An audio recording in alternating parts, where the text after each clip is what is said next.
যেটাকে আমরা বলি টিনাইটাস অর টিনিটাস। এটা কানের মধ্যে অনেকে কমপ্লেন করে যে একটা আওয়াজ হচ্ছে, যেটা অনেক সময় ঝিঝি পোকা ডাকার মতন চি করে একটা আওয়াজ হচ্ছে, বা অনেকে বলে যে পাখা চলার মতন কানের মধ্যে আওয়াজ হচ্ছে, বা ট্রেন চলে যাচ্ছে যে আওয়াজটা হয় সেটা আমি কানে পাচ্ছি।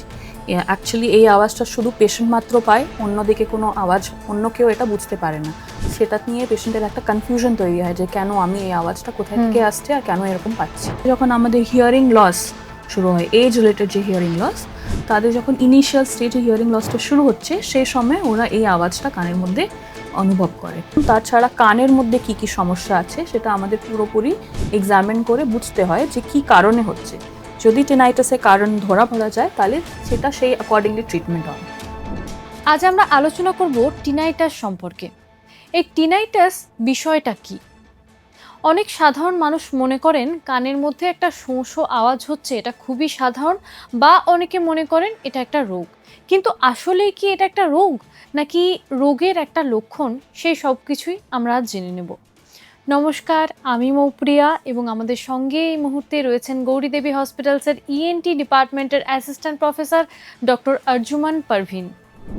ম্যাম, আপনাকে অনেক অনেক স্বাগত জানাই। Thank you. হ্যালো, আমি ডক্টর আরজুমান পারভিন। আমি এখানে ইএনটি বিভাগে অ্যাসিস্ট্যান্ট প্রফেসর হিসাবে কাজ করছি। ম্যাম, সাধারণ মানুষ মনে করে কানের ভিতর একটা শোঁ শোঁ শব্দ উঠছে মানে একটা রোগ। এটা কি সত্যি একটা রোগ নাকি একটা লক্ষণ মাত্র? না, এটা রোগ নয়, এটা রোগের একটা সিমটম। সেটাকে আমরা বলি টিনাইটাস অর টিনিটাস। এটা কানের মধ্যে অনেকে কমপ্লেন করে যে একটা আওয়াজ হচ্ছে, যেটা অনেক সময় ঝিঝি পোকা ডাকার মতন চি করে একটা আওয়াজ হচ্ছে, বা অনেকে বলে যে পাখা চলার মতন কানের মধ্যে আওয়াজ হচ্ছে, বা ট্রেন চলে যাচ্ছে যে আওয়াজটা হয় সেটা আমি কানে পাচ্ছি। অ্যাকচুয়ালি এই আওয়াজটা শুধু পেশেন্ট মাত্র পায়, অন্যদিকে কোনো আওয়াজ অন্য কেউ এটা বুঝতে পারে না। সেটা নিয়ে পেশেন্টের একটা কনফিউশন তৈরি হয় যে কেন আমি এই আওয়াজটা কোথায় থেকে আসছে আর কেন এরকম পাচ্ছি। এটা কাদের বেশিরভাগ হয় এবং কারণটা কি এটা হওয়ার? এটা একটা সিমটম, এটা অনেক রকমই রোগের জন্য একটা দেখাতে পারে। অনেক সময় এটা কোনো কারণও পাওয়া যায় না, বাট যেগুলো কমন কজেস সেটা হচ্ছে কানের মধ্যে যদি কোনো সমস্যা হয়ে থাকে অনেক দিন ধরে, কানে এক্সটার্নাল ইয়ার, মিডল ইয়ার বা ইনার ইয়ারে কোনো অ্যাবনর্মালিটি যদি হয়ে থাকে, তার একটা লক্ষণ হিসাবে এটা তৈরি হয়।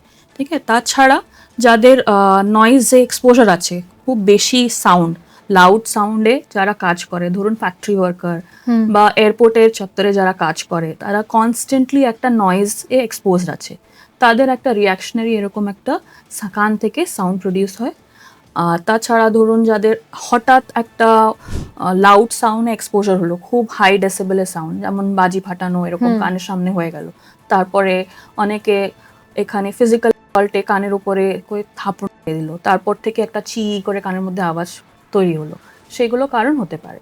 এগুলো ছাড়া আরও কারণ আছে, ধরুন কোনো সিস্টেমিক ইলনেস, যেমন হাইপারটেনশন, হাইপোথাইরয়েড, অনেক রকমের রোগের সাথে এটা ডেফিনেটলি লিঙ্কড আছে। তো এটা খুব সাধারণত যেটা হয় বয়স্ক লোকদের জন্য, যারা বয়সের সাথে যখন আমাদের হিয়ারিং লস শুরু হয়, এজ রিলেটেড যে হিয়ারিং লস, তাদের যখন ইনিশিয়াল স্টেজে হিয়ারিং লসটা শুরু হচ্ছে সেই সময় ওরা এই আওয়াজটা কানের মধ্যে অনুভব করে। তো সেটা একটা প্যানিকের কারণ, অনেকে অ্যাংশাস হয়ে যায় যে কেন আমার হচ্ছে। তো এটা ওইভাবেই হয়। ইয়ারবাডস আর হেডফোনের জন্যও কি হতে পারে এটা? ডেফিনেটলি, যারা খুব লং টার্ম ব্যবহার করছে সারাক্ষণ, অনেকক্ষণের জন্য একটা লাউড সাউন্ড কানের মধ্যে ডাইরেক্টলি আসছে, তাদের এরকম একটা রিয়াকশনে হতেই পারে। তো খুব টানা অনেকক্ষণ ধরে বা খুব লাউড সাউন্ড ইয়ারফোনে না শোনাই উচিত। মেন্টাল স্ট্রেস বা ধরুন ব্লাড প্রেশার, হাই ব্লাড প্রেশারের জন্য কি এটা হতে পারে? ডেফিনেটলি, এটা যারা সাইকিয়াট্রিক ইলনেসে অলরেডি ভোগে তাদের এরকম একটা দেখা গেছে। আর এবং যাদের আগে থেকেও কোনো সাইকিয়াট্রিক ইলনেস ছিল না, টিনাইটাসের জন্য ওদের একটা ডিপ্রেশন তৈরি হয়, ওরা খুব বেশি অ্যাংশাস হয়ে ফেলে, অনেক সময় প্যানিক করে। আর এই কানের মধ্যে আওয়াজ হওয়ার জন্য, অন্য কারোর কথা বুঝতে না পারার জন্য একটা খুবই ওরা ইরিটেটেড, ফ্রাস্ট্রেটেড হয়ে থাকে, তার থেকে একটা অনেক সময় ডিপ্রেশন সৃষ্টি হয়, বিকজ এই আওয়াজটা অন্য কেউ শুনতে পাচ্ছে না, অনেকে মানতে চায় না যে এরকম আওয়াজ হচ্ছে, আনলেস ওরা ডাক্তারের কাছে এসে একটা ইনভেস্টিগেশন বা চিকিৎসা কিছু একটা চাইলে তবে এটা আমরা ট্রিটমেন্টের দিকে যেতে পারি। টিনাইটাস থেকে কি পুরোপুরি শ্রবণ শক্তি যাওয়ার ভয় থাকে?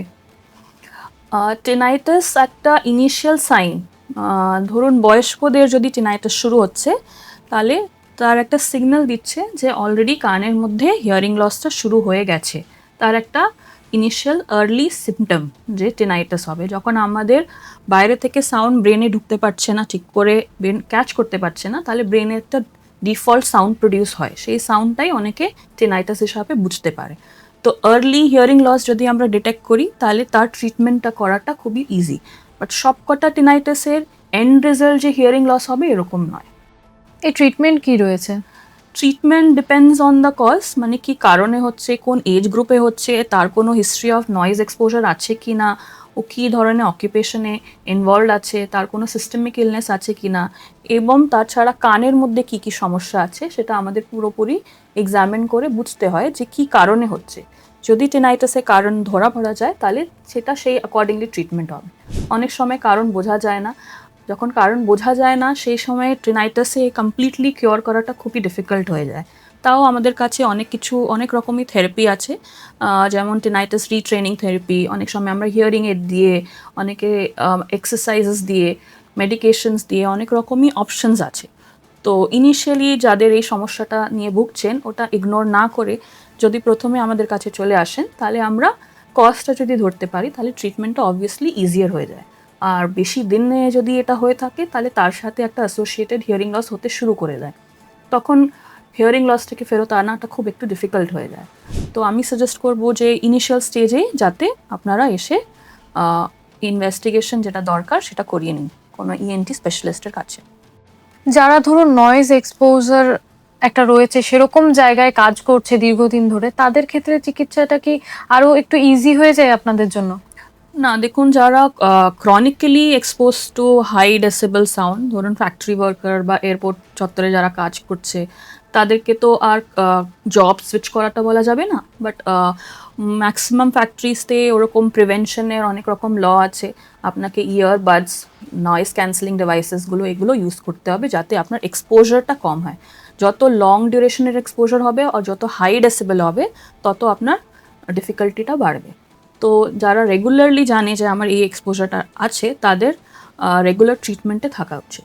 এবং তারা তো এসে আপনাদের বলেও দেয় যে আমাদের এরকম একটা রয়েছে, তো তখন আপনাদেরও এক্সামিন করতে সুবিধা হয়। হ্যাঁ, তাহলে আমরা কজটা বুঝতে পারছি যে কি কারণে হচ্ছে, এবার তার মধ্যে মডুলেট করার দরকার।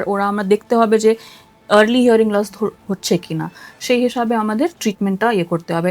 যদি খুব বেশি অলরেডি এফেক্টেড হচ্ছে কানটা, তখন আমাদেরকে ওনাকে সাজেস্ট করতে হবে যে কোনো একটা এত নয়েজি এনভায়রনমেন্টে আর কাজ করা যাবে না, আর যাতে ইনিশিয়ালি তারা প্রিভেন্টিভ মেজার্স নিয়ে কাজ করতে পারে।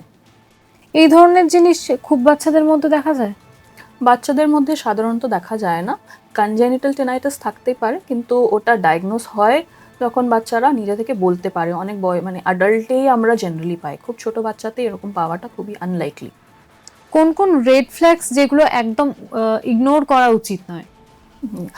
এটাতে আমি বলবো, অনেকে বলে যে এই টিনাইটাসের মতন যে আওয়াজ হচ্ছে, আর ডিপেন্ডিং কবে হচ্ছে, দিনে অনেকে বলে যে দিনে একবার হয়, অনেকে বলে ঘুমানোর সময় বেশি হয়, অনেকে বলে যে মাঝে মাঝে হয়। তো এই জন্য এগুলো খুব ইজিলি ইগনোরড হয়ে যায়, বিকজ অন্যরা এটা বুঝতে পারছে না, কোনো ব্যথা হচ্ছে না, কানে কোনো ডিসচার্জ হচ্ছে না, তো এটা ইগনোর করাটা খুব ইজি। তো ইনিশিয়ালি আপনার যখন প্রথমেই এই জিনিসটা হচ্ছে, আমি সাজেস্ট করবো যে ইনিশিয়ালি এসে একবার দেখে নেওয়া যে অন্য কোনো কারণে হচ্ছে কি না। তো আপনার ইনিশিয়াল থেকে যদি চিকিৎসায় থাকেন, তাহলে আপনার এইটার বাড়বে না, জিনিসটা বাড়বে না। আর সেকেন্ডলি হচ্ছে, যাদের সিস্টেমিক ইলনেস আছে, কানে অলরেডি রোগ আছে, হাইপার টেনশন আছে, এইগুলো যদি কন্ট্রোলে রাখেন, তাহলে এখান থেকে হওয়ার চান্সটা কমে যায়। আর থার্ডলি আমি বলবো, যাদের আগে নয়েজ এক্সপোজার আছে, যারা হেডফোন ইউজ করে, লাউড এনভায়রনমেন্টে কাজ করে, তাদের এগুলো যতটা সম্ভব অ্যাভয়েড করা উচিত। অনেক অনেক ধন্যবাদ। Thank you. আপনারা শুনলেন টিনাইটাস সম্পর্কে আমাদের বিশেষজ্ঞ ঠিক কি বললেন। এই বিষয়ে যদি আপনাদের আরও কিছু জানার থাকে, তাহলে অবশ্যই আমাদের ইউটিউব চ্যানেল রয়েছে, সেখানে কমেন্ট করতে পারেন, অথবা আমাদের গৌরীদেবী হসপিটালসের হেল্পলাইন নাম্বার তো রয়েছে, সেখানেও যোগাযোগ করতে পারেন। সুস্থ থাকুন, সতর্ক থাকুন, ধন্যবাদ।